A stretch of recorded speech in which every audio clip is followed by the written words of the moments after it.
warahmatullahi wabarakatuh. Shalom, selamat malam. Yang saya hormati Ibu Rosdiana SEMT selaku dosen pengampu mata kuliah Hukum Bisnis dan Ketenagakerjaan, serta teman-teman yang saya hormati dan seluruh penonton yang menyaksikan video presentasi ini. Perkenalkan, kami dari kelompok 3 yang beranggotakan 5 orang. Saya sendiri sebagai moderator. Perkenalkan, nama saya Agnesia Flores Pika Petris, dan teman saya. Perkenalkan, nama saya Krisensia Maria Rosengeratan, dan teman saya. Perkenalkan, nama saya Muhammad Ihsan. Perkenalkan teman saya. Perkenalkan, nama saya Wekina Kugoyang. Perkenalkan teman saya. Perkenalkan, nama saya Eva Desia Pagawa. Itulah perkenalan dari kelompok kami.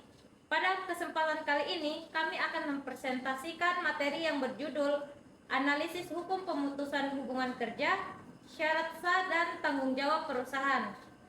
Topik ini kami angkat karena pemutusan hubungan kerja merupakan isu yang penting dalam dunia ketenagakerjaan yang tidak hanya berkaitan dengan kepentingan perusahaan, tetapi juga menyangkut hak-hak pekerja yang dilindungi oleh hukum.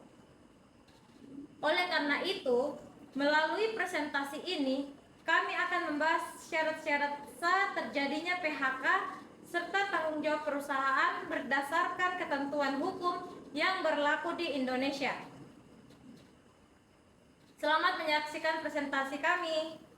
Baik, untuk memulai pembahasan materi, saya persilakan kepada pemateri pertama, Saudari Wekina. Saya persilakan. Kita akan melanjutkan materi kami, analisis hukum menunjukkan hubungan kerja, syarat sah dan tanggung jawab perusahaan. Pertama, pengertian pemutusan hubungan kerja (PHK). Definisi PHK menurut hubungan ketenagakerjaan.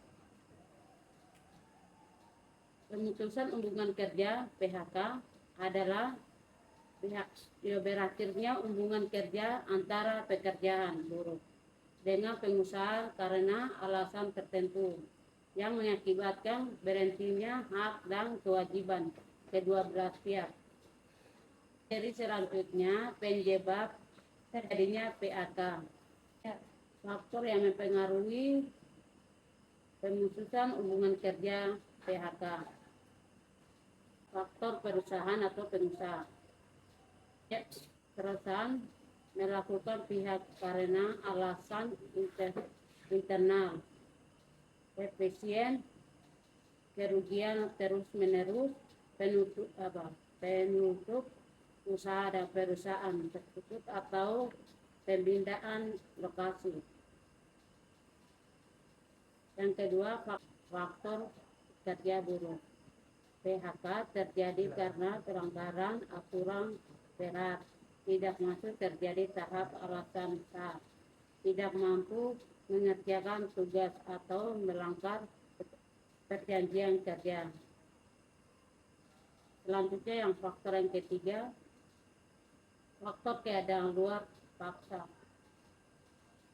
Keadaan di luar kendali kedua pihak, bencana alam, krisis ekonomi, peraturan kepemerintahan baru, atau keadaan memaksa lain yang membuat hubungan kerja tidak bisa melanjut. Baik, materi selanjutnya saya persilakan kepada Saudari Eva. Saudari Eva, saya persilakan waktu dan tempatnya. Di sini saya akan lanjut ke materi berikutnya, yaitu jenis-jenis PHK. Jenis-jenis PHK, yang pertama, PHK karena efisiensi, dilakukan karena perusahaan rugi menghemat biaya atau menutup usaha, bukan kesalahan pekerja. Yang kedua, PHK karena pelanggaran berat, terjadi karena pekerja melanggar aturan kerja secara nyata dan berat, disertai bukti serta peringatan. Yang ketiga, PHK karena keadaan memaksa, disebabkan hal ini di luar kendali seperti bencana alam atau kebijakan pemerintah sehingga usaha berhenti. Dampak dari terjadinya PHK. Yang pertama, dampak bagi pekerja, yaitu kehilangan penghasilan tetap, menurunnya kesejahteraan atau psikologis, waktu dan biaya kerja baru. Yang kedua, dampak bagi perusahaan, biaya pasagon dan kewajiban lain, penurunan produktivitas, resiko konflik atau hukum.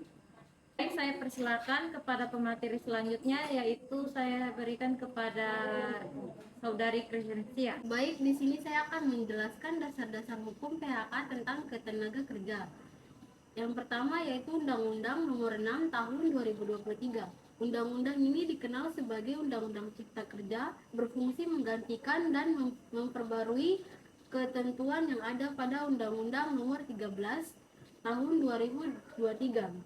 Pasal 1 ayatnya yang ke-28 mendefinisikan PHK sebagai berakhirnya hubungan kerja karena alasan tertentu, dan pasal yang ke-154 sampai 169 mengatur secara lengkap alasan sah, prosedur pelaksanaan hak pekerja serta pelanggaran melakukan PHK secara sepihak.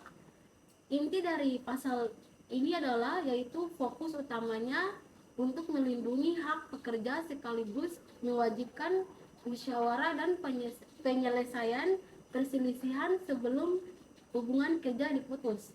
Yang kedua yaitu Undang-Undang Nomor 13 Tahun 2003 merupakan undang-undang induk tentang ketenaga kerja, sebagai pasalnya masih berlaku sebagai pelengkap, yaitu pasal 1 ayat 25 berisi tentang definisi awal PHK, yaitu berakhirnya hubungan kerja karena sesuatu hal tertentu.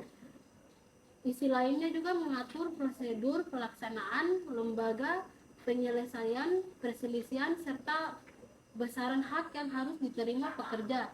Inti dari pasal ini adalah menjadi landasan awal aturan perlindungan hak dan kewajiban antara pengusaha dengan pekerja.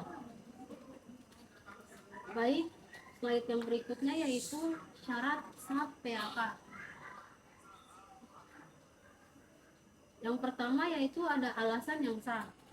Jadi PHK tidak boleh dilakukan sembarang, harus didasarkan pada alasan yang diakui undang-undang.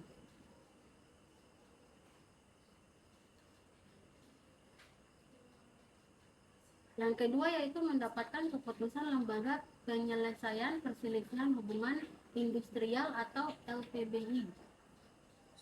Jika musyawarah gagal, penguasa wajib meminta penetapan dari LPPI. PHK tidak sah jika dilakukan hanya atas kehendak sepihak tanpa keputusan ini. Yang ketiga yaitu hak pekerja dipenuhi, yaitu wajib membayar pesangon, uang jasa, pergantian hak lain sesuai ketentuan pembayaran jadi bukti pelaksanaan aturan. Baik, materi selanjutnya akan dijelaskan oleh Saudara Iksan. Pada Saudara Iksan, saya persilakan. Tanggung jawab perusahaan terkait PHK. Yang pertama, pembayaran seluruh hak pekerja.